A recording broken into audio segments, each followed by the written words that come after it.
Good night, St. Lucia, and welcome to the round table. Tonight, as the world marks the 16 days of activism against gender-based violence, Day 4, we shine a light on the battles women fight daily. Escalating crime, economic hardship, inadequate health care, and the enduring culture of disrespect towards women. From missing case files to derogatory remarks by public officials, the time has come to challenge these injustices. Tonight, we are joined by two extraordinary women, Lucia and Natoya Popo, who share their stories of strength and resilience in the face of adversity. This is not just a conversation. It's part of a global movement for injustice, equality, and respect. Welcome, ladies. My first guest is Lucia. She's a single mother of 4. She's a small restaurateur and an aspiring life coach. She will tell you a little bit about herself in a little bit. Natoya Popo, she too is a mother. She's a mother of 2. She's the owner of multiple businesses and a youth activist and philanthropist. Welcome again, ladies. Thank you. Lucia, tell us a little bit more about yourself. Introduce yourself to the listening and viewing public. Well, first, my name is Malika. Malika. I always say Lucia. I'm always baptizing somebody, so forgive me. That's okay. As Laura said, I am a mom of 4. The backbone to where I am today and what I do and why I do what I do. I'm a background person, so today being here is putting me on the spot to bring out what people don't normally know about me, because I'm always the one doing for everybody else but myself. So we'll delve into some of those things a little bit later. But thank you for having me, Laura. Thank you for being here. Now, you heard what she said. She's a mom of 4 and all of the things, but yet she looks not a day above 16. We'll talk about that in a little bit. Over to you, Natoya. Now, Natoya has 2 names, and I'm struggling with which name to call her, Natoya or Trudy. So throughout the course of the evening, you'll hear me interchanging between Trudy and Natoya. There's not a third person. It's the same person. But I'm struggling now because her little daughter is in studio with us, and her name is Natoya as well. And so you'll see me having a little bit of a tongue twister, struggling to say Natoya or Trudy. Now, I think we'll stick to Trudy because we do not want Natoya Jr. to think it's her we're referring to. So we'll stick to Trudy. Go ahead. All right. Good night, all. Thanks a lot for having me, Laura. I am Natoya Popo, mother of 2, and as you rightfully said, owner of several businesses and a philanthropist, youth activist in St. Lucia. And we'll dive into the real reason why I continue to push hard and persevere through all of what is currently going on in St. Lucia. Wonderful. Now, my first question is to you, Malika. But we'll call her Mel because we always call her Mel or Melly. As a single mother of 4, how has crime, we'll touch on crime and the rising cost of living in particular, impacted your household and your business? As a mom and a business owner, crime is something that is actually at my doorstep towards my business. I do a lot of stuff, and one of my businesses is renting small huts and stuff for people, and it's always been targeted. Like for this year alone, it's been break into like 5 times. So imagine having tenants keep moving because you cannot keep the place safe enough. Call the cops, they come, we tell them who the people are, and still they do nothing about it. So that's one thing. As a mom too, you worry all the time that your kids, because I have grown boys, 23 and 19, and you only know that you're holding your breath when they come back home. So you worried all the time when they're out there with all these things going on right now there. Condos. Okay. So in your businesses, one of your businesses, you said like you're a realtor? Yes. And you're the homes that you are responsible for keep They're getting actually businesses. So it's somebody's business. Oh, Okay, so give us a little bit more background. Tell us a little bit more about that and how you got into that, and how has that been working out for you, and how has it been impacted by the break-ins? So I used to own a place in the north of the island, and due to COVID, I ended up leaving it. So I rented it out to somebody else. So I relocated to the south of the island. So renting it out to somebody else, it's been targeted a lot. They steal all the items in there. They steal the material in there. So, you go to work next day thinking that you have enough stuff to cook or to do, because she's a restaurateur as well. And the place is empty. She has nothing to work with. You find people targeting her, like once we found somebody put a bag of poop in her front doorstep, and just random things just happening because they just don't want to see another woman survive. Wow. So I guess I take that to mean that you have a high turnover of tenants. Well, she's resilient. We've had a few, but this last one, she's holding on right now. I don't know. I'm trying to give her the faith because I know that's my way of making my income. But at the end of the day, if she has to leave, there's nothing I could do to stop her. So, Right, that's unfortunate. We'll come back to you because you two have grown sons, and they may not be perpetrators of crime, but they could be at any point on the receiving end. So we'll come back to you on that. We'll go over to Trudy. You two are a business owner, multiple businesses, in fact. How has the situation, the escalating crime situation, impacted your business and your family, your household? Okay, so let's look at crime. Crime on a whole, we can look at it as gun violence. We can look at it as persons who have too much time on their hands and looking for something to occupy themselves. And you find that they target small businesses tremendously instead of going to the big corporate companies that are well secure enough in order to deal with the break-ins, the theft, etc. So you find that it affects the decision making. Do you want to take that risk, and do you not want to take that risk? Do I invest that amount of money? Do I not invest? So it kind of restrains you as to what exactly you can do and what you cannot do. And what about the cost of living? Cost of living is... How has that impacted your business? Tell us a little bit. We know Mel is a restaurateur, but tell us a little bit more about your businesses and how the rising cost of living is affecting those businesses. Okay, so the rising cost of living. If I'm being realistic, we have inflation globally. But then you find that in St. Lucia, as a business owner, so for example, I do catering, I do daily meal deliveries, and you purchase something today at $5, tomorrow it's $9. You cannot go and change your pricing every day. So you now have to either try to break even, try to stay in the black, or you take the negative for a few weeks and then try to increase.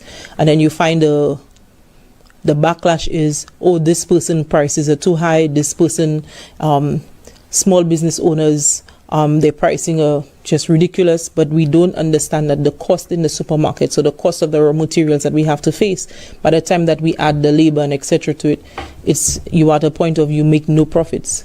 So when our government implemented the 2.5% health and security levy, how did that impact an already, because our prime minister always says it's imported inflation, but we know that not all of it is imported inflation, and knowing that we have imported inflation, you have on the back of it that 2.5% okay, so levy. Let's look at the imported inflation. Let's give a typical example. You have the cost of a barrel of gas at $65, right?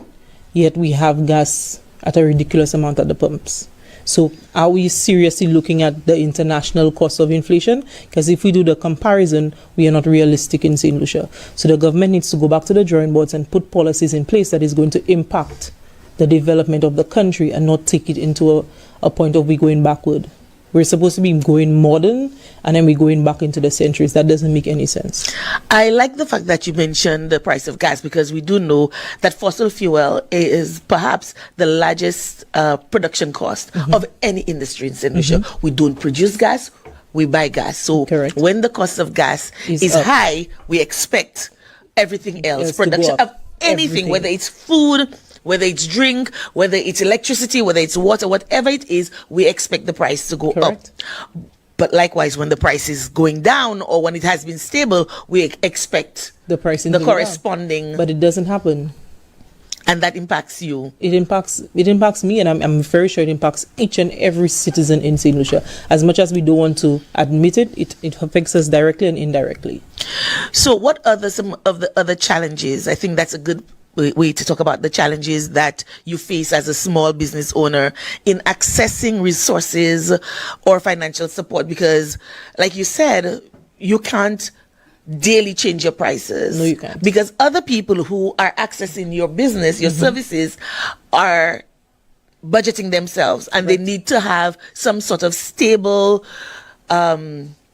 idea as to, okay, what the services they're accessing from you is going to cost, so that they can have their own budgets. So let's talk about some other challenges that affect you. So let me give you another example. So for example, I'm also an agro-processor, and you find that I manufacture products.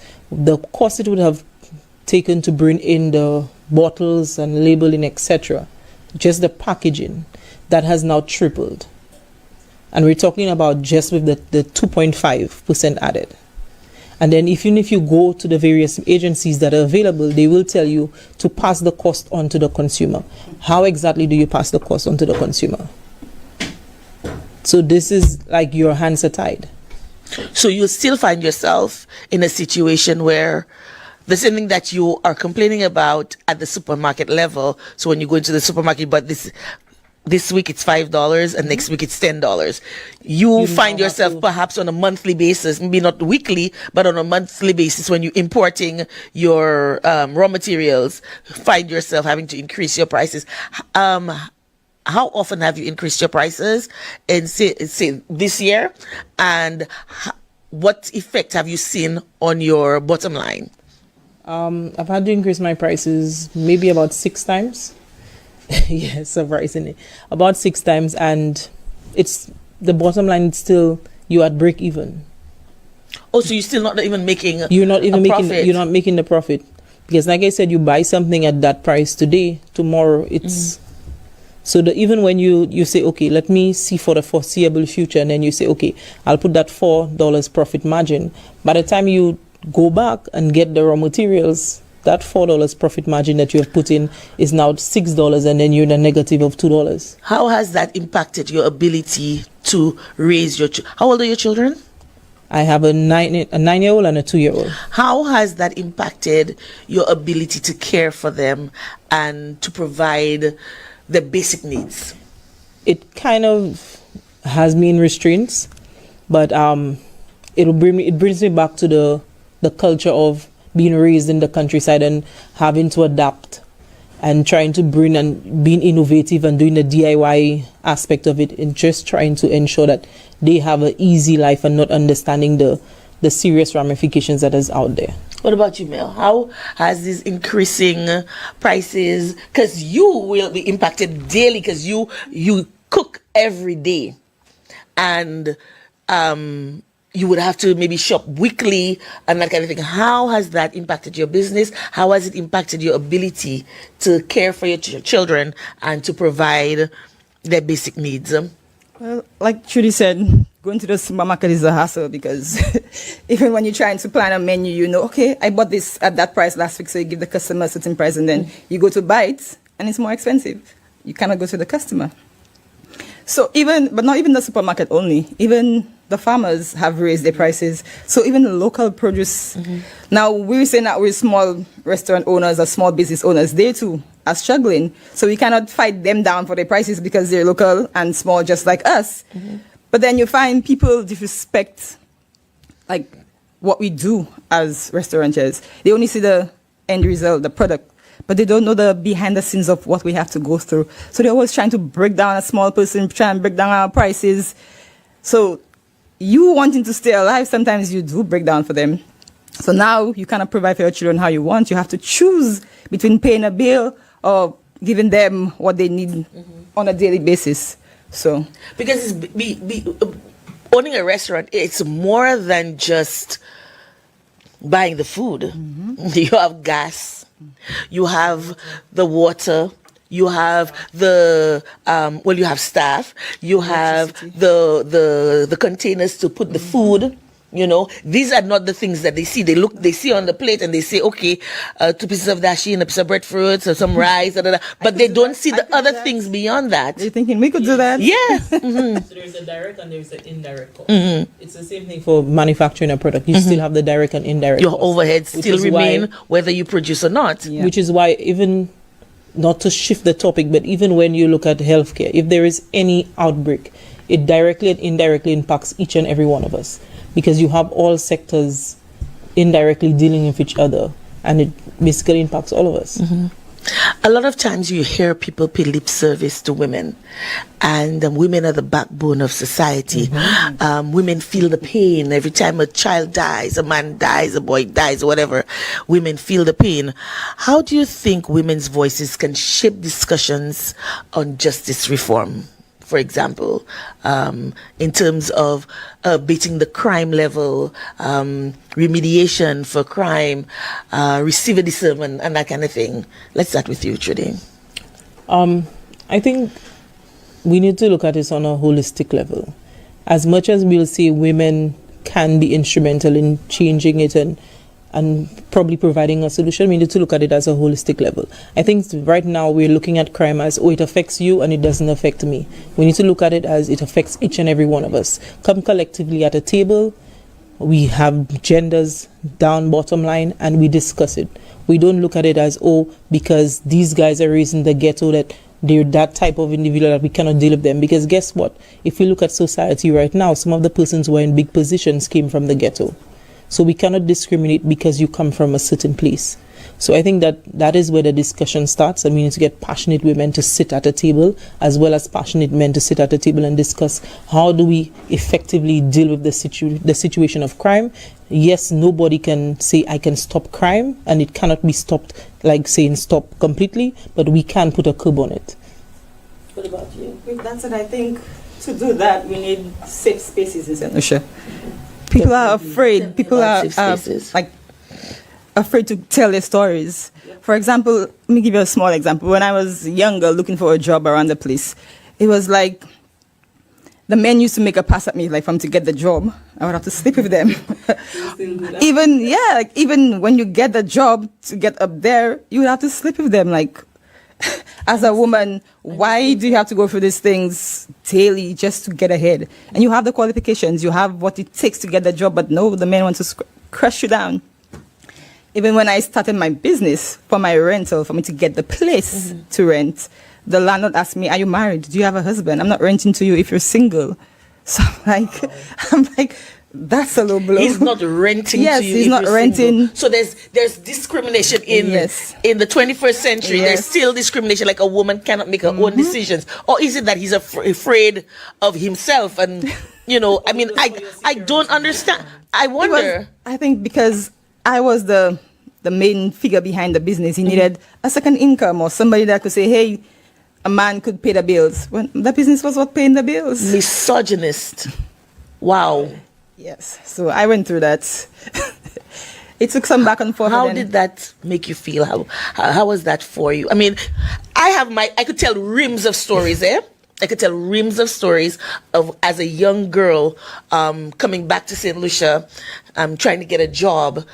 I'm from the South, and I could tell lots of stories about how I had to disguise my address so that I can get a job, because I wasn't getting a job in the South, although I came back to St. Lucia because there was this promise, St. Lucia, I hope you remember, and I know some of you do, of the new frontier. So I came back because I wanted to give back to my country in the new frontier.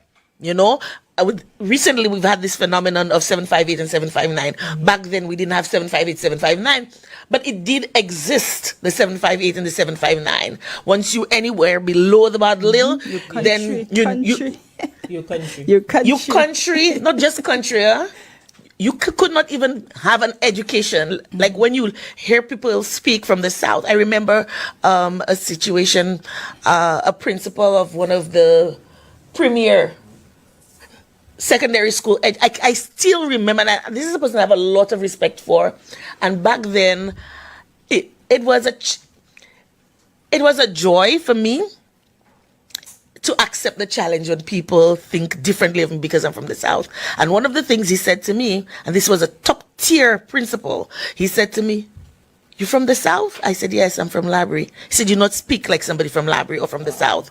I said, "What do you mean?" He said, "You speak so well. You're so articulate. You can speak on a range of topics." Yes. An Basically, educator said that to me. Basically, you will not label a country BP. I was not. But then when he found that I was from Labrie, he was so tempted to put that label on me. But he could not justify it because we had had other discussions and he had paid me so many compliments. This, by the way, this was somebody that was romantically interested in me.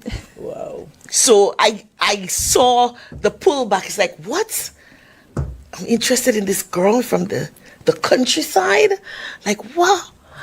And so I wasn't sure how to feel at that point. I felt good in one sense that, hey, I'm presenting myself and I'm representing for women from the South. But at the same time, I felt offended. How dare you, just because of my geographical location where I had the misfortune of being born, that you want to label me like that. And then I had to say, do you realize that the vast majority of people who live up north are transplants from the South? They had to relocate for jobs and family or whatever, you know, and that opened up another doorway for us to have other conversations. And we ended up being, up to the day like today, we're still friends. So I became the educator, in a sense, but you're younger than I am, and so it's shocking for me to hear that you coming after me still had to go through that. How did that make you feel, and how did you overcome that? Angry at the most. So I put myself in most of these situations so that other people behind me cannot go through it. I have a young daughter, 2 years old, somewhere, and I do not want her to go through what I did. How would I say it? When women speak, you find people listen a little more because we tell our stories in a different way than if a man were to speak, and people listen. So I think when I said about safe spaces, that we could speak about the things that we go through, so others cannot go through it. In that, let me see, how would I put this? I had an abusive relationship, right? When I was younger. It's a safe space.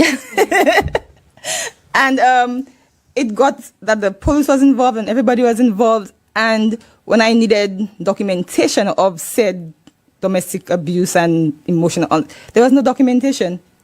There was nothing to prove that my word against his. So there was nothing that I told the police. So you mean you made a report and they did not record? Plenty. They recorded in front of me, but when I went to get So they didn't file. So they recorded but didn't file. Yeah, so none of my reports could have been found. So then you lose trust in the system. Wow. And we know that these things still happen. Yes, it does. Because we just have to think about the police women who have been accusing the former acting commissioner of police of sexual harassment and sexual assault and all of that. And today we're hearing about missing files, and we're hearing of incomplete investigations, and we're hearing about non-facilitation of independent investigators of doing their jobs. We're due for a break, but when we come back, we'll delve a little bit more into the investigations of crime in this country and how that impacts the women folk. Stay tuned, we'll be right back. Hi, my name is Dominic Fede, representing the constituency of Ancillary Canneries, and really my candidacy for this election is about bringing out the best in the constituency.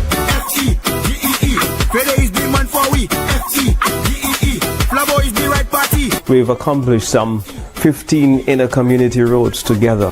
When I look at the cemetery road and I think of women coming to a funeral in high heels and had to bring 2 pairs of shoes because of the mud. Those days are gone.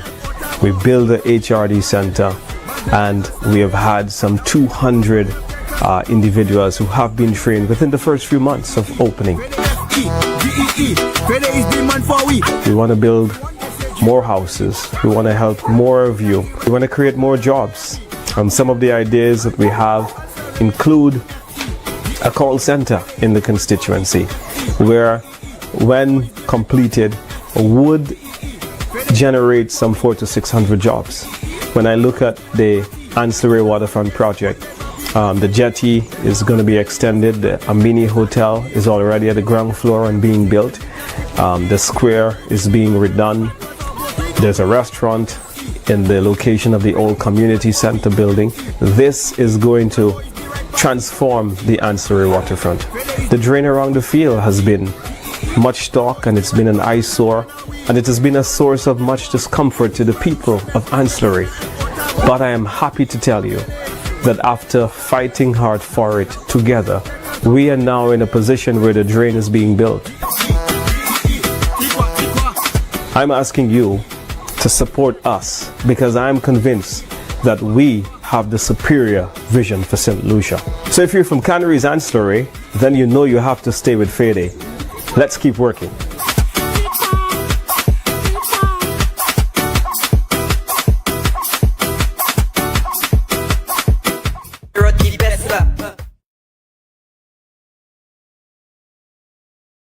I am Herod Stanislas, your United Workers' Party candidate for Soufrière Font Saint-Jacques.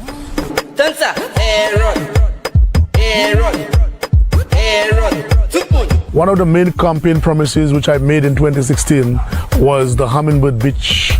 So this project has significantly benefited the people of Soufrière as entrepreneurs and created many sustainable jobs. Another project which I'm very proud of is the Old Trafford complex. This again was another campaign promise to build a farmers market for the farmers of Soufrière Font Saint-Jacques and the vendors. And today we've been able to deliver a first-class farmers market combined with a bus terminal, the only one of its kind in St. Lucia, to the people of Soufrière Font Saint-Jacques. Another project which we promised the people of Soufrière Font Saint-Jacques that we were going to deliver to them was the Esperance Diamond Road. After 40 years, they are finally getting a new road connecting Font Saint-Jacques and Soufrière through Diamond. We have undertaken a comprehensive major rehabilitation of the Soufrière Mini Stadium to make it a world-class sporting facility. We have some very critical projects, critical interventions, which we would like to see take place in Soufrière in the next 5 years. So one priority project for us in the new term is going to be the construction of a Soufrière community, cultural and theatre arts center. We also want to focus on housing, and therefore we want to concentrate on opening up parts of the constituency where you could have housing development, housing schemes, where we can make lots available to the young people of Soufrière Font Saint-Jacques. Vote for me as your candidate, your next parliamentary representative, and I can assure you that Soufrière is going to continue on the trajectory of progress, growth, development, empowerment, and opportunities for all. Performance matters. Let's keep working. Herod the best luck. I know a lot of men, but Herod is the best one. Mokoneta shine up. Herod the best luck.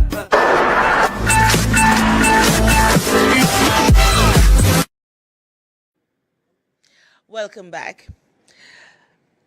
When we went on break, we started delving into situations where police officers take reports, they don't file them, and women in particular cannot get restitution for crimes perpetrated against them. The case of Ronald Phillip, former acting commissioner of police, is a glaring example of institutional failure and systemic disregard for justice. The missing case file on allegations of sexual misconduct raises serious questions about the integrity and accountability within law enforcement. How can we trust a system that allows such files to vanish, leaving victims without recourse? Not only are files missing, but investigations are incomplete. And the facilitation for the independent investigators are not being facilitated. This is not an isolated incident. The cases of Mary Ratcliffe, Valinda Joseph, Kimberly De Leon are just a few that further underscore the troubling pattern of gender-based violence and justice denied in St. Lucia. Let me just remind you of who the three women I just spoke of are. Mary Ratcliffe, a victim of unspeakable violence. Her case exposed not only the brutality that women face, but also the slow and inadequate response of the justice system. Mary Ratcliffe lost her life because she stood in defense of her daughter against her common law husband. And because the police took their sweet time in following up on her, despite Mary having been warned by Shaka, her common law husband, that he would take her life. As the young kids would say today, he would unalive her if she ever spoke to the police. Despite this deathly warning, she still went to the police because as a mother, she believed in protecting her children. The police did exactly what Mel spoke about in the previous segment. They took her report and didn't follow up. What happened? Mary Ratcliffe lost her head, literally. Shaka took her life, destroyed and killed her children as if he had taken the same machete and sliced the heads off their bodies. They were never the same. And he disappeared. Valinda Joseph, her story, like many others, reveal how young girls, even before becoming women, are silenced, ignored, leaving families and communities without closure. Well, now we have closure because her stepfather, who ended up being found to be her murderer, has now been found guilty and sent to prison. But many of us remember the years and years upon years that we went through not knowing, not having any closure, having marched, having protested, having agitated, having her eventual murderer arrested, released, and then rearrested years later. You know the saying, justice denied or justice delayed is justice denied?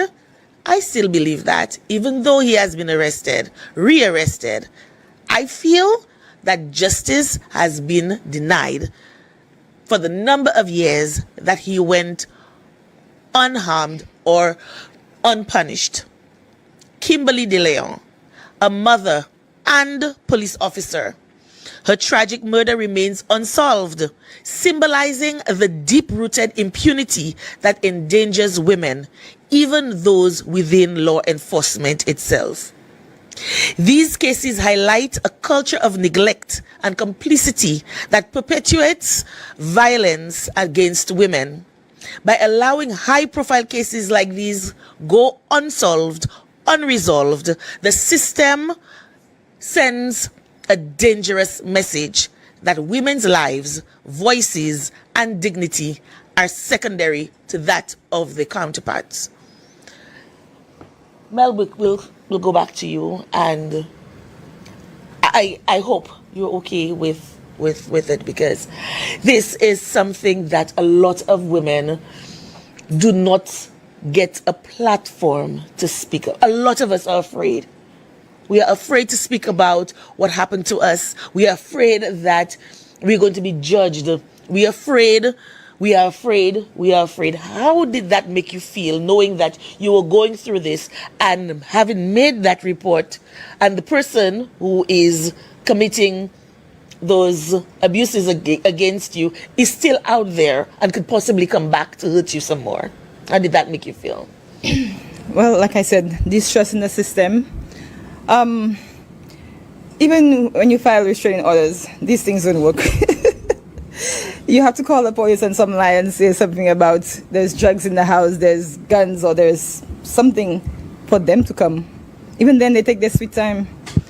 But I went through always having to look at my back, anxiety, depression, just name it.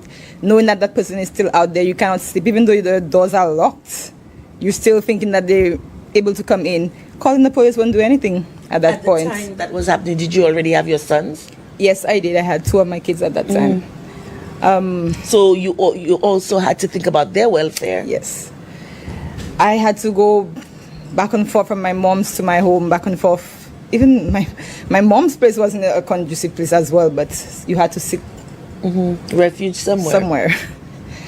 Yes, going back there by my mom is another turmoil, because growing up, again, safe space, I went through abusive from my mom's uncles, our friends, people she brought home, and I would speak to my teachers, I would speak to the counselors, and not one person came to the house. I went to school. You spoke to counselors at school, yes. And nobody came back, nobody followed up? No. I went to school with bruises on my skin, blood on my clothes, and nobody approached my mom. Nobody came home. Nobody did anything. What kind of system? Now I hear you, Trudy, you chuckled when she said about the false reports that you have to make so that the police can follow up on the restraining order, and then you also commented on they're not being allowed, that is the counselors not being allowed to follow up or go home. So what is the point? The point, we have a system that's lack of human resource, and when I say human resource, I mean we don't have sufficient manpower to deal with the situation. So as a youth activist and as a philanthropist, and also a survivor of sexual abuse, you find that I advocate for those things. And when you approach the schools to find out if they need assistance, they gladly tell you yes, they need it. And then they tell you that you have one social worker dealing with the Castries and the Dennery Basin. You have one social worker dealing with a wide aspect. So when a counselor gets a report of that nature, they have to go for social services. And you find that since the social worker is so covered in so much, it gets lost. And that's why you find a lot of our children fall through the cracks, and then we say society failed them. But we need to understand that the system is failing them because we're not putting the resources that needs to be there in order to help them.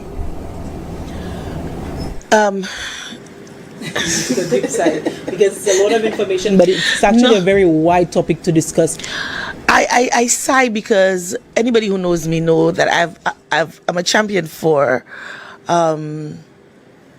women who have been abused sexually. And I remember early in my career as a talk show host, I don't believe I was doing what's happening now with Laura then. I think I was doing a stint hosting Newsmaker Live. I think I was still doing Newsmaker Live for that year. And I was talking about sexual abuse and sexual harassment and rape, and I had a caller, and that person is a known operative of the St. Lucia Labour Party.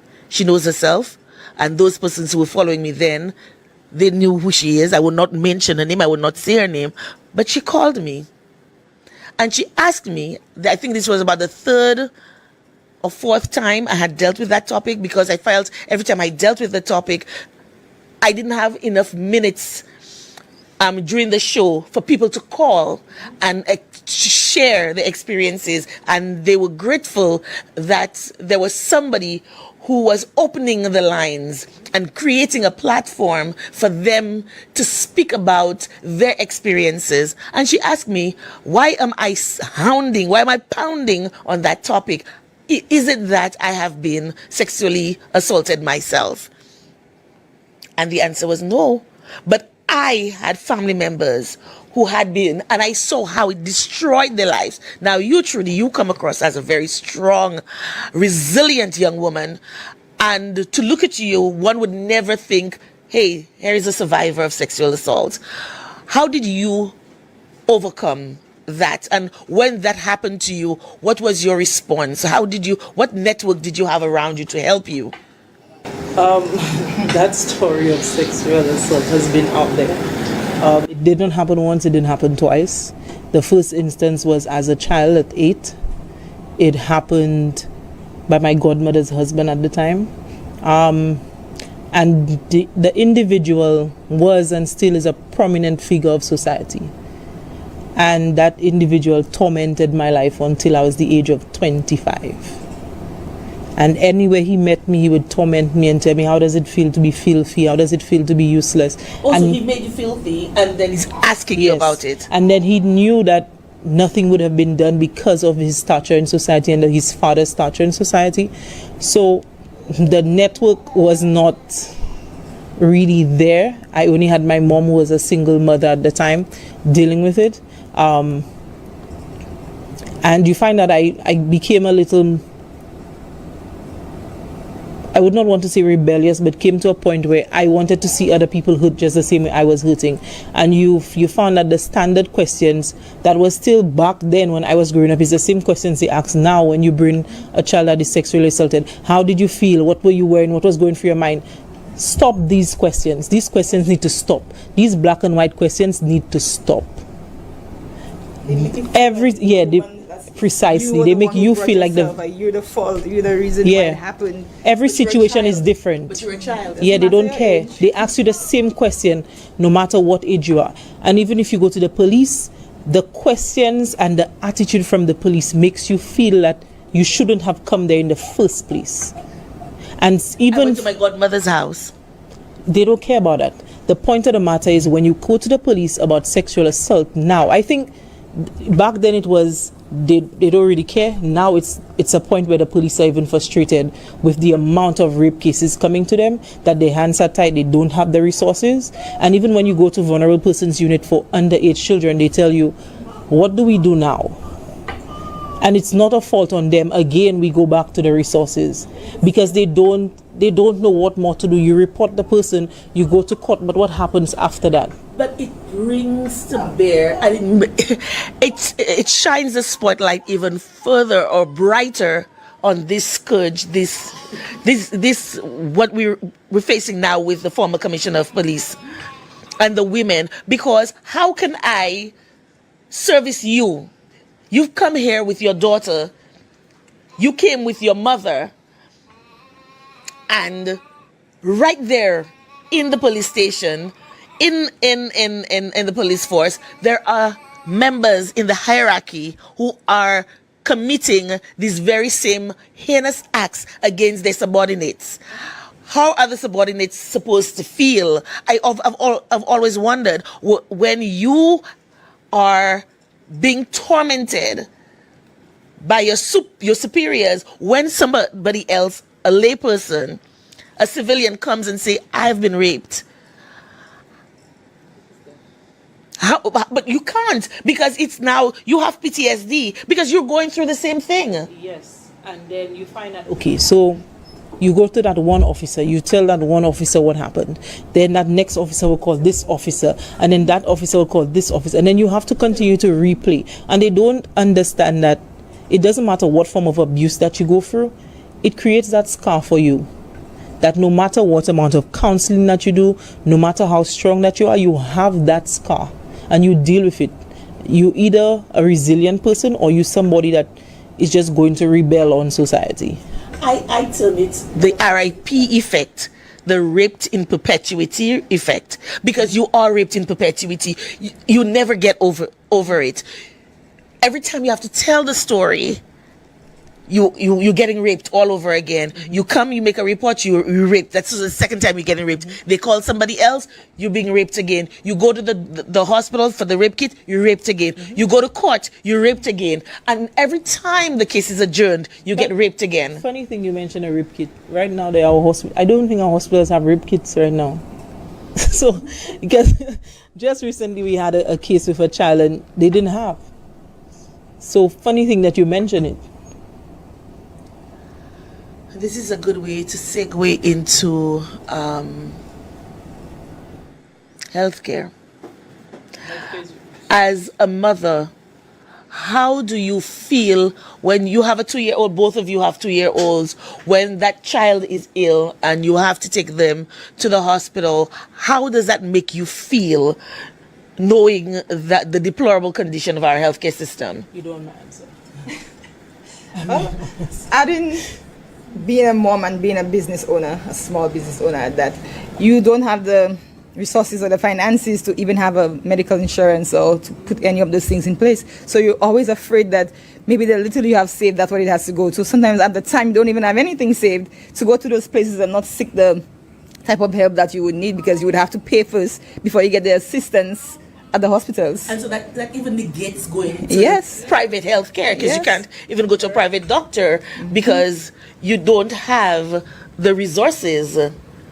And considering how does that make you feel, knowing that the previous Prime Minister had plans in place for the $75,000 health insurance for every citizen, and we rubbish that for $15,000, universal health care for octogenarians, 80 plus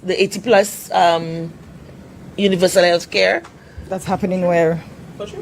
Where? Because I just witnessed the elderly folks being piled up on wheelchairs in a hallway in the hospital. So exactly where is this universal health care happening? That's why I said you don't want my answer, because I just had to deal with the ordeal of our dilapidated health system. It's just ridiculous.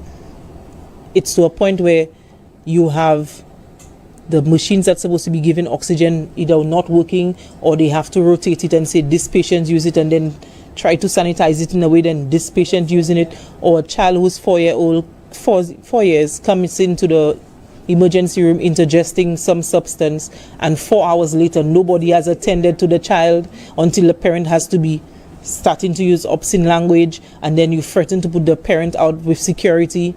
But that's an emergency, isn't it? They don't care about it's an emergency. You're telling me that you're taking blood from a child, you're losing the blood.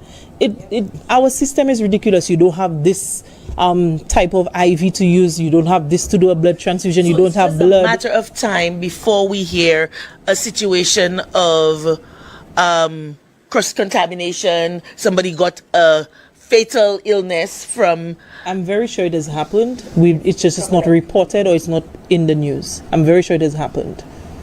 It's not a short time. I'm very sure it has happened, given what I have witnessed in just 2 weeks ago. I can say it has happened. Nowhere in this hospital is being sanitized. You find this person gets up, this person sits down, the doctor comes in, you don't even have the sanitization stations working. They don't have sanitization. Well, for this one, I know, because I still sanitize my hands when I get into the hospital. I've stopped and continue to walk with my own and pass the back door, because the sanitization stations never have sanitizers, and no soap in. My mom goes to the hospitals on a weekly basis, and she has to walk with her own. And also, I'm told at St. Jude there is a tick infestation.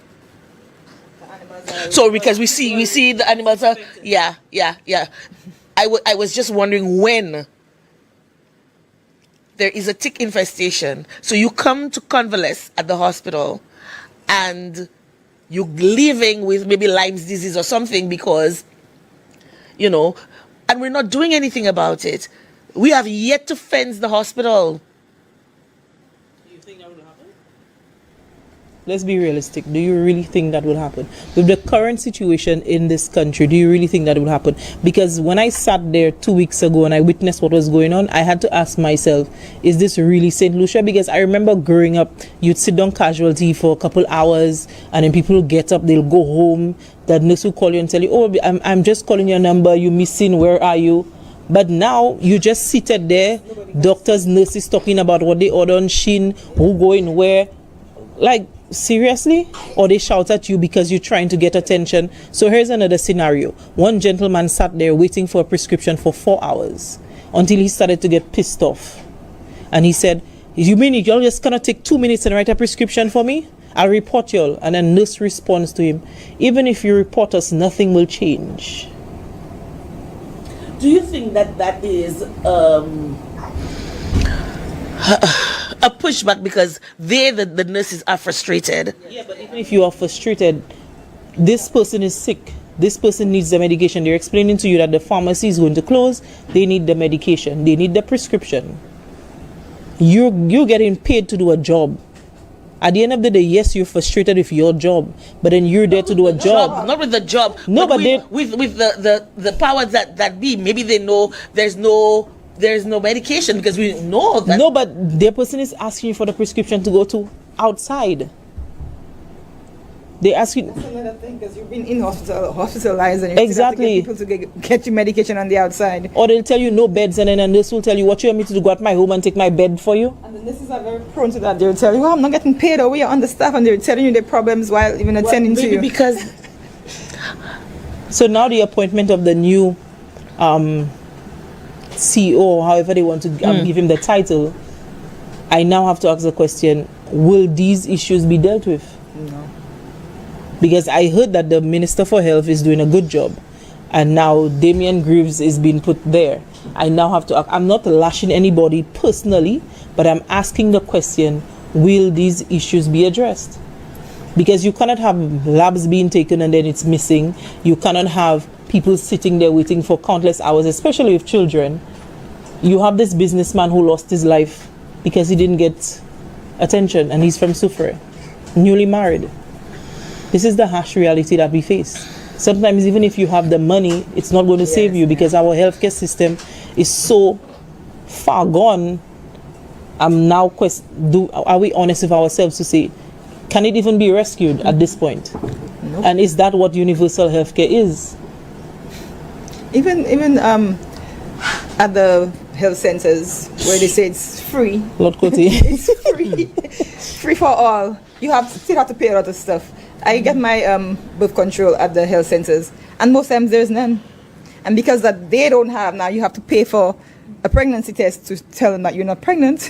yes, I heard that, and that. Yes, I heard that. Tell us, because you went through that. I heard that, and I could not believe. I told the person who was saying that to me that this is not happening, but you were saying that you went through that. Tell us about it. Many times. Explain it to us. Okay, so you pay. So you go to the hospital for your monthly birth control. Yes. There's none. There is none. So that the time you're supposed to take it, it's expired. So you have to take it within a set amount of days, 3 days, 4 days, or whatever. So as long as that window has closed, so now you have to take a pregnancy test. So then, but you have to pay for that pregnancy test yourself to get it done. So you're paying for the pregnancy test and the birth control. What? Yes. So you have. And you have to do the. You have to do the test right at there, right in front of them. It has to be done in front of them. So you cannot go to the pharmacy, nope. the private pharmacy, get one of those pregnancy tests for $5.95 and bring the stick. No, they don't believe you. Even if when you tell them, I'm single, I have nobody, they won't believe you. You have to show proof. You have to do it right there in front of them, which or makes sense. You have to wait till your cycle comes and actually show them that you're on your cycle. Yes, ma'am. Isn't that a way degrading? Of course, it is degrading. How you mean? As if it is, in a way, it is degrading. Yeah, that's a lot of women. You should have what I need. What you say that I need. I guess to them, they're thinking that they don't want to be held reliable or responsible. I understand you don't want to be held accountable if something happens, right? Yeah, the way they're going about it. But why don't you have it in the first place? Yeah. and you cannot like really go from health center to health center or stuff. You have to wait for all these referrals and all these things, and then sometimes your number is not in. You're supposed to have a system, like a number in the system. Sometimes you go to the next health center and your number is not in the system. You have to go back to your health center because they cannot find you on the system in another place. Well, it's the same thing with, because it's the same thing with the diabetic. They say you diabetes and hypertension, those non-communicable diseases, you can get your medication and stuff. But if I wanted to get tested with a glucometer at the hospital at St. Jude, I know for St. Jude for sure, I have to pay $30 or $35 to see the doctor, the specialist, and then I have to pay $7 for the test. Cakey. Yeah. And we talked about, yeah. So I have to pay $37 for me to get tested to ensure that I don't have diabetes at St. Jude. The healthcare system is going down the drain by the second. And we're talking about universal health care. So then, my next question would be, what is the 2.5% supposed to be doing? Well, I'm asking you. No, but I'm confused now. So I'm asking the question, what is it supposed to be doing? Well, what did they term it as? It's a 2.5 levy for healthcare and security. But which we part? have the most deplorable healthcare in history. Yes. And the security. Crime is escalating. Mm-hmm. So my question to you ladies, what are you going to do about it? We have a segment at the end of the show called the solution segment, and I want you to start thinking about that from now. What are some of the possible solutions that we could have for those situations that we have? Healthcare, rising crime, and how that affects women. And we know that women are the cradle of society, To me, in the healthcare system, it's like they're, what's the word? Circulating doctors. So you find the same doctor at the health center, the same doctor at his private office, the same doctor at the hospital. So they're stretched thin of their time.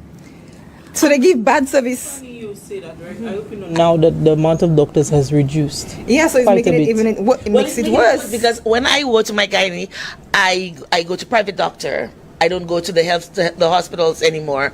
And the reason for that is I have white coat syndrome. Every time I get to the hospital, my blood pressure is always elevated. I cannot take it. I cannot sit and wait hours upon hours. So I go to my private care, my private care physician.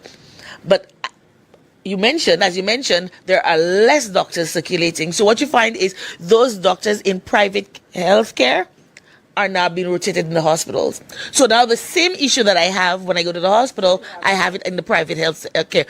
And there's a running joke about being a patient, right? They say that the reason why it's called a patient, you call a patient because you're not supposed to have patience. And then they say that the reason why it's called a practice is because the doctors have to practice on the patients.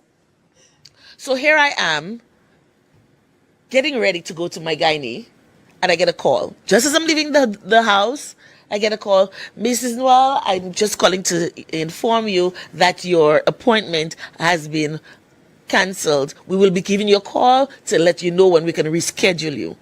Why is my appointment cancelled at this last minute? Well, the doctor has been called to the hospital because of an emergency and cannot make her afternoon appointments. So I'm left behind, and I want to be mad, but I can't, because I understand that the hospitals don't necessarily have the personnel, to take care of whatever needs to be taken care of. And if you have somebody in surgery, you can't say, "Oh, guess what? I didn't oversee that there's going to be this number of complications.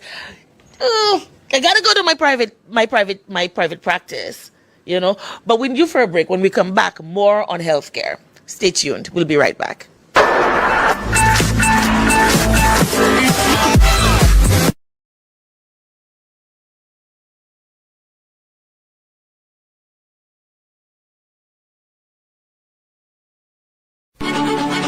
Hard-hitting, punchy, straight to the point, like it is. Starting on Monday, September 23rd, 2024. And every Monday from 8 p.m. Join in our simulcast on Hot 7 TV, Cable 117, Plug and Play, Channel 7, and Kiss FM 105.5 and 105.9, where we discuss politics and current affairs, the issues that matter and concern you, with your host, Spider Montu. See you every Monday from 8 p.m. when we tell it like it is. Madam President, I think it's important to make the point that today we're borrowing $152 million.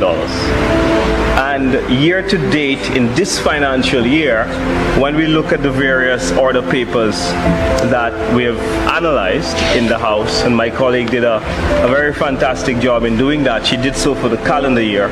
We see that year to date, it's over $400 million that this administration will have borrowed, coming here on separate occasions to borrow money. If you're going to grow your country, you have to grow the capacity. You have to make sure they're healthy. You also have to make sure they're well educated. But that takes a plan. It takes a commitment.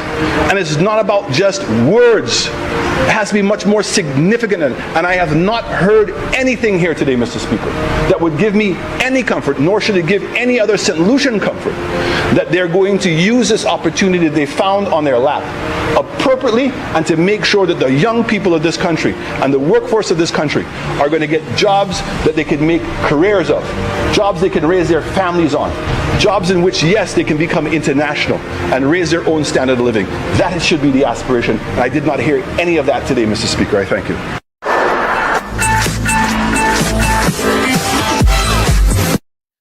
back. This is our final segment of tonight's roundtable, and we're going to be dealing with solutions. This policy of universal health care for individuals aged 80 and above, limited to health centers and polyclinics, raises important questions. While it may sound like progress, it's essentially a rebranding of what has always existed: free healthcare services at these facilities.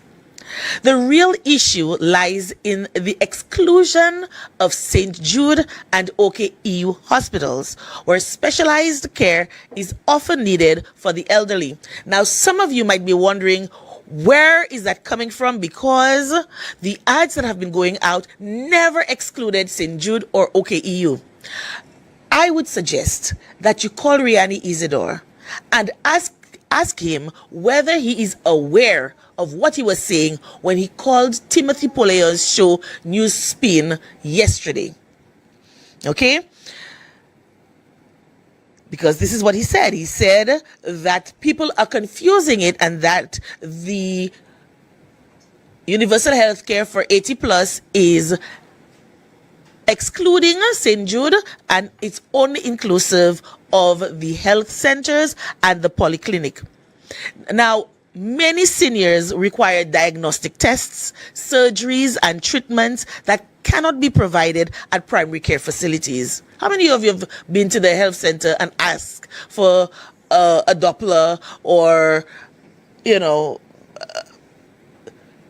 one of those? The tests even begin to flip my mind, because I'm still so flabbergasted at the pronouncements of Riani Isidore. So they need the diagnostic tests. They need surgeries. How many of us have ever had surgery done at the health center? And treatments that cannot be provided at primary care facilities. Without access to these hospitals, the promise of universal health care becomes hollow for those who need it the most.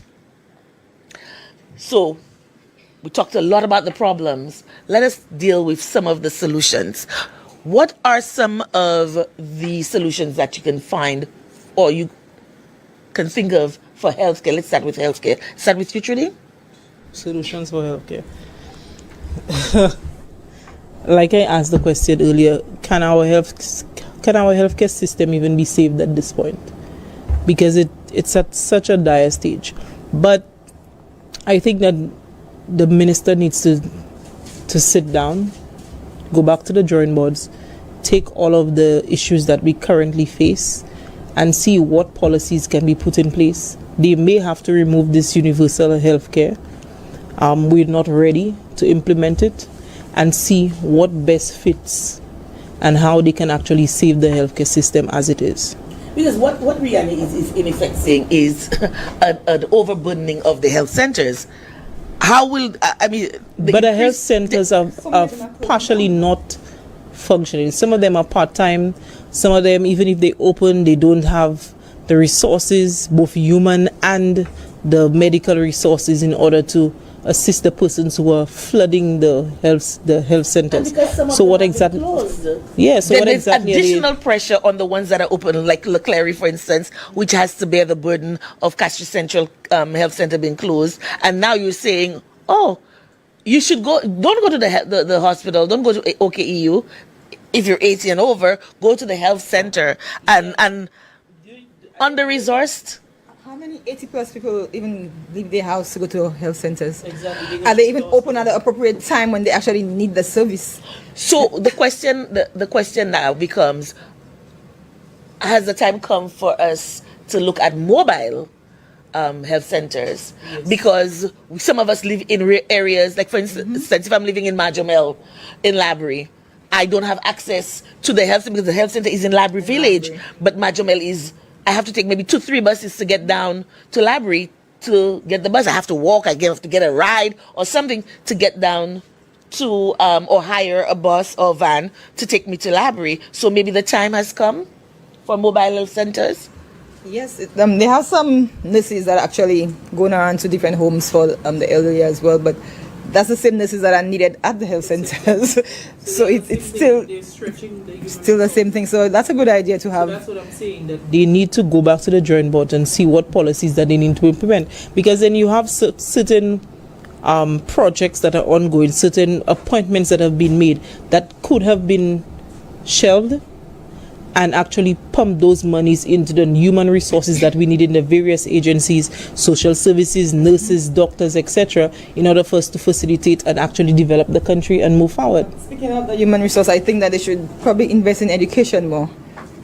If it make it, again, not free or partially free for people or students who really want to go into that area, that field of their career, to be nurse, because it's expensive to go down that road. So to have people trained in that area and for free. So make it a priority area. Yes. You see, and then it's funny thing that you mentioned that, because if we go back into the previous administration and we look at what St. Jude's, the new structure of St. Jude's, and we look at the old structure of St. Jude's, the old structure of St. Jude was supposed to have been turned into a training and research facility that would have facilitated the entire Caribbean, but also facilitate St. Lucia. So now we have to ask the question, did persons really listen when the previous administration was presenting in terms of healthcare, or were they just distracted by all the fanfare and the color and the jumbo and everything that was going on?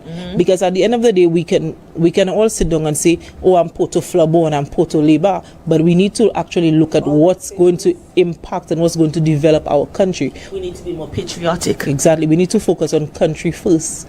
When I was coming up this evening, we were listening to a gospel song, and it was saying, may his favor shine upon you and your family and your children and your children's children. And I think this is what the time has come when we have to look at this. We have to look at, are the policies that are being thrust in our faces, do they accommodate or make accommodations for not just ourselves, but our family and our children and their children and their children? You know, we have to start looking at those measures, whether we are only concerned about ourselves, the immediate short term, or are we in it for the long haul? So we need to increase our access to rural clinics with mobile health centers. And we do know that there is a field hospital that is not being used. Have you guys ever heard of that? Yes, I've heard of that. Yeah. And now the question, it begs to ask the question, is the present administration, do they care about the health aspect of St. Lucia? Do they care? How many sectors do we ask them, do they care about? But also, because it's supposed to be opened every 6 months, and that has been there for how many years now? It has never been open. 3 years. Now, something that Mel mentioned earlier, we keep recycling the same personnel, and you said it too. We have a nutrition problem where we're losing medical professionals, and the ones that are there, we're recycling them, we're moving them around. So we have a finite amount of sand, and we've just expanded, or we want to expand the sandbox, but we're not increasing the amount of sand in the sandbox. You're mentioning that, and funny thing is the Prime Minister said this is nothing new. Healthcare officials have always been resigning and going to greener pastures. He said it's nothing. So why can't the greener pastures be on our shores? That's the same. For them to stay. There's nothing here for them to stay. Wow. This is not looking very good for you, Mr. Prime Minister. The doctors here themselves go seek medical attention someplace else. They don't even have faith in their own system. What about wellness programs? I mean, the best healthcare is no healthcare. I mean, and listen, mind you, I don't have a need to go to the hospital because I am healthy. What about developing wellness programs and lifestyle coaching initiatives? That's a good one. And funny thing that you mentioned that, because we tend to, as much as we're talking about healthcare, mental illness falls under healthcare. Absolutely. And it's a taboo subject in St. Lucia. For some reason it's taboo, that people feel that, okay, because you're depressed, that you're supposed to show certain signs to say that you're depressed. That right. And then you find that you have what we call the wellness center, which is more like a torture center. Explain. That one of the doctors at that facility, when I spoke to her, I asked the question, because I had more than one person that I was advocating for at that facility, and I asked her the question, would you put your child at this facility if they were dealing with sexual abuse and they were dealing with the ramifications and the breakdowns? She said no. So if you, the physician at that facility, will not put your child there, why should I advocate and push somebody there?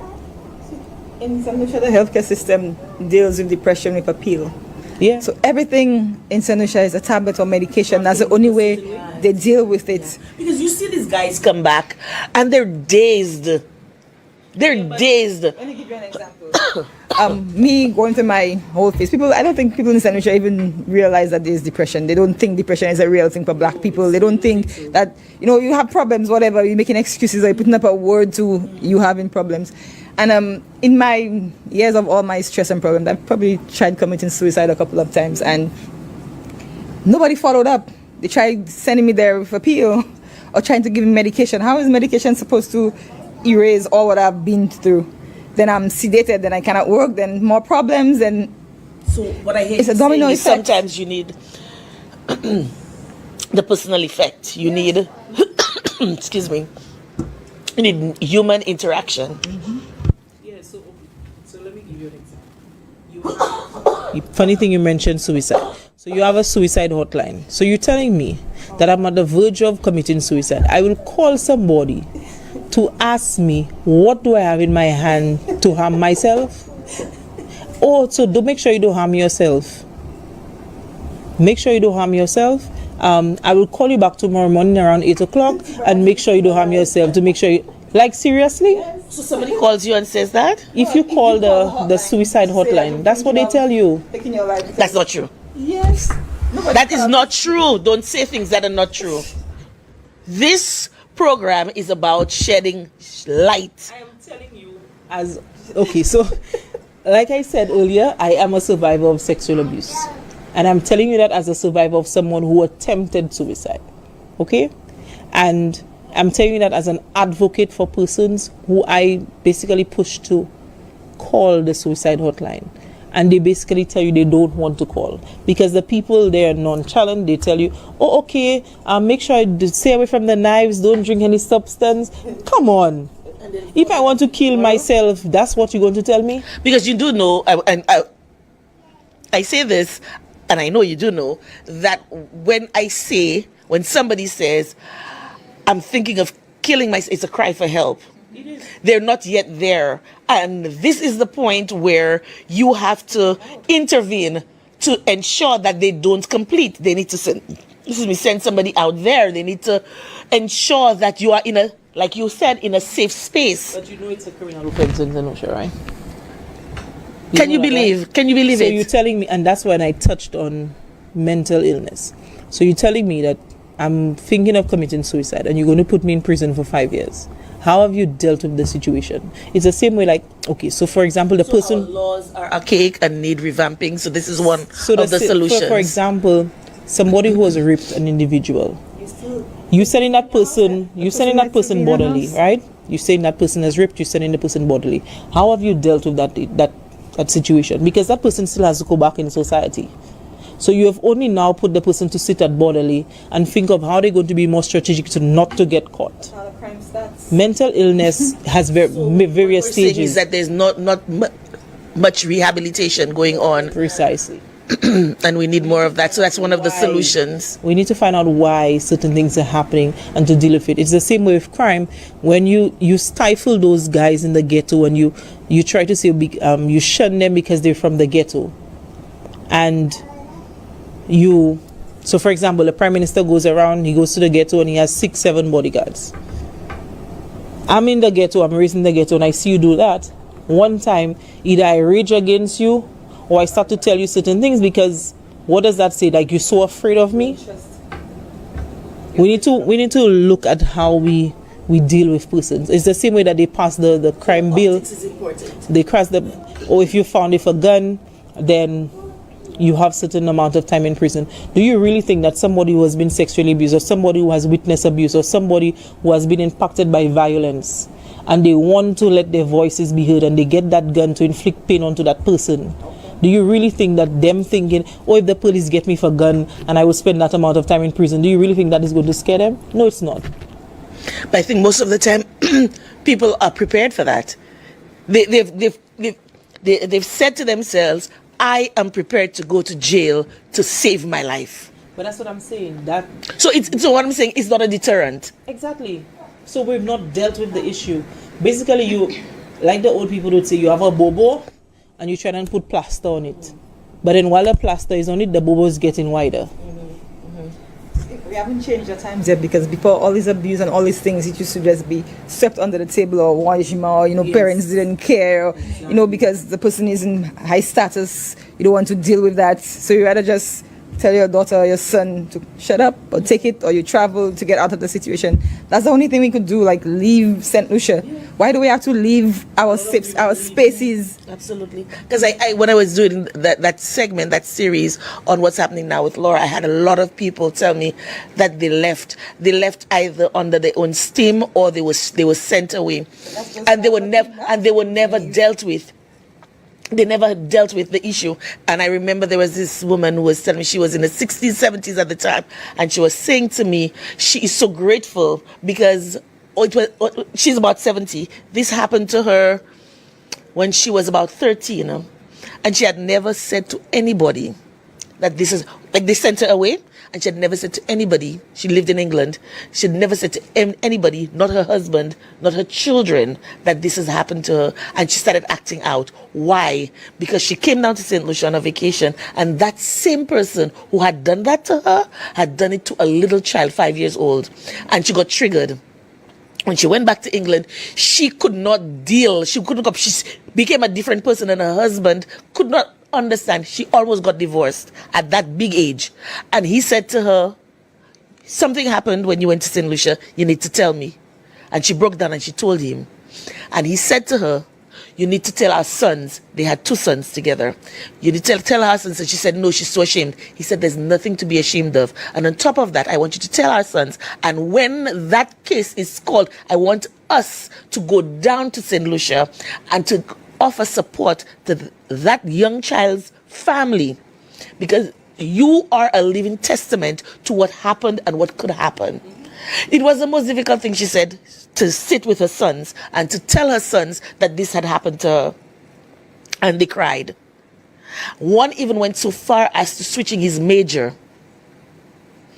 And he started studying law. And to help women and girls who are battling that. And she went to St. Lucia. Every time the case was called, she went to St. Lucia.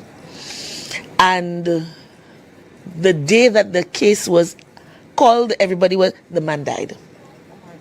So she never got closure, and the child never got closure. But the good thing about it is the child was only 5 years old. So that child still has the ability, the capacity to overcome. But she didn't. No. The child will not. The child will still be scarred. The child will still be scarred. But the child did not live 70 years knowing that that person is out there and could still do it to somebody else. So from that perspective, she said that child was saved because she had to deal with it every year. She never said to anybody that this had happened to her. She suffered and a piece of her died. And she regretted not having spoken to anybody about it because it happened to that child and other children before that child. That child just happened to have a mother who cared and brought it out. But what about the other children who didn't have that background, that support? So that child never has to deal with what she dealt with. But of course, like I said, RIP, you always have to deal with that. Let's talk a little bit about, because I'm getting triggered. I'm getting triggered, and we can end the show on this note. But let's talk a little bit about cost of living solutions. What are some of the solutions? Because all of this we've talked about, it impacts. It's all connected. Exactly. It all comes down to, do I have the income, disposable or otherwise, to take care of all of those things? Let's look at statistics.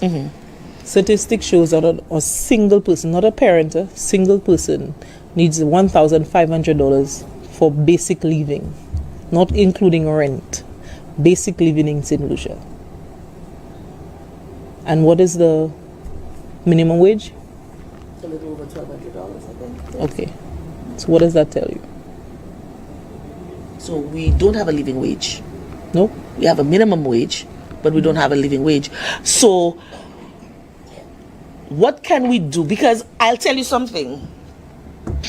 As a business owner, we all here are business owners. We know that we cannot afford the minimum wage. Nope. We cannot afford it. Sometimes we cannot afford it for ourselves, to pay ourselves the minimum wage. Nope. And we cannot afford to pay somebody to help us in the business at the minimum wage. And we do know that there are a number of small businesses that have shut down or have shrunk the size of their business because they can't afford the minimum wage. What are some of the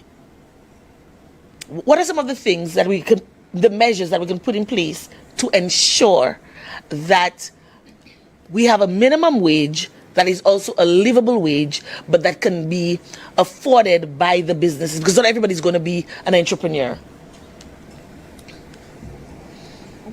That would be interesting, but it goes back to saying the policymakers need to put policies in place. Well, it all goes back to the cost of living. That's it. That seems like it all goes back to the cost of living. It all goes back to us talking about inflation. It all goes back to what we talked about at the top of the show. We go in to the supermarket today, we buy a can of tuna fish for $5. You know, at my store, at my parents' store, we don't sell small tuna fish anymore. No, we don't. Because now some people will think, oh, you're not for the mile away. Hello. Have you looked at the price of a small can of tuna fish? $4 something. And the price of a big can of tuna fish? $5 something. So what's the point? Exactly. You understand? So what we have to do is all of that CIP money that we have floating around, we have waiting in the caboose for when election is being called for us to just simmer that money all over the place. When we look at the cost of gas that is artificially high, the monies that we are collecting from that, can we not put measures in place where we get tax breaks, where we can get expand government programs? Can we not have a government pantry where certain persons can go in and get. No, as entrepreneurs, you're talking. Now you're you're opening worms. You're being a little overzealous. You're being ambitious. There, you. But isn't that what we're supposed to? They have way programs above in place. Like it's just a facade. Okay, It's so just a let name. me tell you why I tell you you're being overzealous. We have currently equity. Equity says that their list is too long. That's why they depend on NGOs to assist, right? And then the mentality there is, if I help you this week, your financial situation changes by next week. I'll get the help again. Because poverty is a mindset. So, to explain. To be on the poverty list, you cannot have a washing machine or a phone or a laptop or any kind of device at your home. Oh, we have to be the poor of the poor, like what Yes. You cannot made arrangements for the you cannot people in be Dennery. needy if your Yes. phone is touch screen. You cannot be needy if you have proper electricity things at your home. But you're right, because I remember a few months ago, we were in my community doing what we call the welfare checks. We were going to persons who are normally out in society and they're sick and shut in, they're homebound and they can't. And we went to this particular home and we were talking to this woman and she started crying. She said, "Oh, thank you for coming to visit," and da da da. And she started crying. She says, "Look at it was raining." She said, "Look at where the water is coming in." And we said, "Oh, but have you visited the rep?" And she said, "They came to visit." And they said to her, they asked her how many children she had. She answered. They asked if all of them are living with her. She said, "No, none of them are living with her." Said, "How many are living abroad?" She answered. And they said, "You're not poor."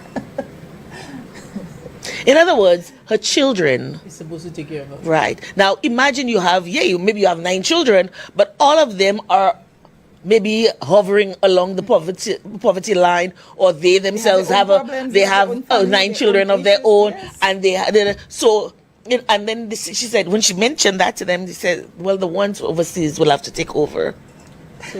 Like as if when you're overseas, you have no problems. You have a money tree in the backyard.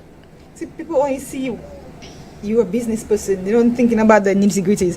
I have a small restaurant, but it's called commercial. So now you're paying exorbitant prices. Like you have one fry and you'll be paying like $300-400 a month just with one little fry or one little fridge. Right. Because your electricity is not, I have to still pay rent for my house. I still have to pay rent for the business. I'm living in a 1-bedroom apartment with 4 kids, grown kids, baby kids. We have no privacy. But people don't have to know our business. Right. Because they see you have a business, so they think, okay, she has money, she needs no help.